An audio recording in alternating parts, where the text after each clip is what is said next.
السلام علیکم ورحمۃ اللہ وبرکاتہ۔ کیا ہر بات پر قسم اٹھانا درست ہے؟ اگر قسم ٹوٹ جائے تو کیا کرنا چاہیے؟ قسم کا کفارہ کیا ہے اور کن باتوں پر قسم اٹھانا جائز نہیں؟ یہ وہ تمام سوالات ہیں جن کے جواب ہم سب کو پتہ ہونا چاہیے۔ آج کی اس ویڈیو میں ہم قرآن و سنت کی روشنی میں قسم کے مکمل احکام آسان انداز میں سیکھیں گے۔ سب سے پہلا سوال یہ ہے کہ اصل میں قسم کا مطلب کیا ہے؟ قسم کا مطلب ہے اللہ تعالیٰ کو گواہ بنا کر کسی بات کو پکا کرنا۔ مثلاً کوئی کہے واللہ میں سچ کہہ رہا ہوں، یا اللہ کی قسم میں یہ کام کروں گا۔ یہ وہ قسمیں ہیں جو ہم اپنی زندگی میں ڈیلی لائف میں اٹھاتے ہیں۔ اسلام بلا وجہ اور بلا ضرورت قسمیں اٹھانے کو ناپسند کرتا ہے۔ دوسری اہم بات یہ کہ آج کل ہم لوگ اپنے سر کی قسم اٹھاتے ہیں، والدین کی قسم اٹھاتے ہیں یا قرآن پاک کی قسم اٹھاتے ہیں۔ تو کیا یہ سب جائز ہے؟ نہیں، یہ بالکل بھی جائز نہیں ہے کہ قسم صرف اللہ تعالیٰ کے نام کے ساتھ ہی ہو۔ اس کے علاوہ والدین اور نبی کریم صلی اللہ علیہ وسلم یا دوسری کسی بھی معتبر یا مقدس چیز کی قسم کا شریعت میں کوئی تصور نہیں ہے۔ ایک حدیث میں ہے جس نے اللہ تعالیٰ کے علاوہ کسی چیز کی قسم اٹھائی گویا اس نے شرک کیا۔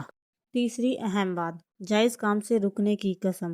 نبی کریم صلی اللہ علیہ وسلم کا ارشاد ہے کہ جس شخص نے کسی کام پر قسم اٹھائی لیکن وہ سمجھتا ہے کہ خیر اور بھلائی اس کی مخالف سمت میں ہے تو وہ خیر والی صورت اختیار کرے اور اپنی قسم کا کفارہ ادا کرے۔ مثلاً اگر کوئی شخص اللہ تعالیٰ کی قسم اٹھا کر کہے کہ میں اپنے فلاں دوست یا ماں باپ یا استاد سے بات نہیں کروں گا تو اس کو چاہیے کہ قسم توڑ دے اور کفارہ ادا کرے۔ اگلا سوال یہ ہے کہ قسم کا کفارہ ادا کیسے کیا جائے؟ قسم کا کفارہ یہ ہے کہ چاہے تو 10 مسکین کو کھانا کھلا دے، چاہے تو 10 مساکین کو لباس پہنا دے، ایسا غلام یا لونڈی آزاد کرے جو ہر قسم کے عیب سے پاک ہو۔ اگر اسے ان 3 اشیاء میں سے کسی کی طاقت نہ ہو تو 3 روزے رکھے۔ اگلا سوال یہ ہے کہ کس کس قسم کی قسم پر کفارہ جائز ہے اور کون سی قسم کی قسم پر کفارہ ادا کرنا نہیں بنتا۔ اس میں پہلی بات یہ ہے کہ جس قسم کا کفارہ ادا کرنا ہے وہ مستقبل میں کسی کام کے حوالے سے قسم اٹھانا ہے۔ اس کو یمین منعقدہ کہتے ہیں، یعنی وہ والی قسم جس کے بارے ہم کہیں کہ میں یہ کل کام ضرور کروں گا اور وہ کام قسم اٹھا کر کہا جائے میں یہ کام کروں گا لیکن وہ کام نہ ہو سکے تو اس بات پر کفارہ ادا کرنا چاہیے۔ دوسری بات، ماضی کا واقعہ ہو تو اس پر اگر کوئی قسم اٹھا لی جائے تو اس پر کفارہ نہیں ہوتا، لیکن اسلام نے اس قسم کو ناپسند کیا ہے اور یہ گناہ کبیرہ ہے۔ تیسری بات، روزمرہ کی گفتگو میں اپنے گمان کے مطابق صحیح قسم اٹھانا لیکن واقعے کا اس طرح نہ ہونا یمین لغو کہلاتا ہے۔ اس طرح کی قسم سے اللہ تعالیٰ رب العزت درگزر فرماتے ہیں۔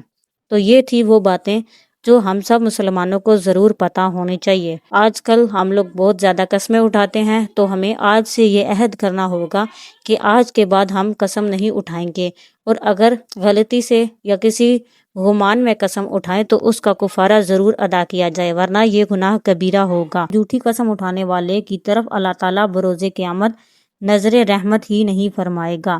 جھوٹی قسم یا حلف انفرادی اور اجتماعی بربادی کا سبب بنتا ہے، تو اس لیے ہمیں کوشش کرنی چاہیے کہ جھوٹی قسموں سے اجتناب کریں اور بات بات پر قسم اٹھانا بھی چھوڑ دیں۔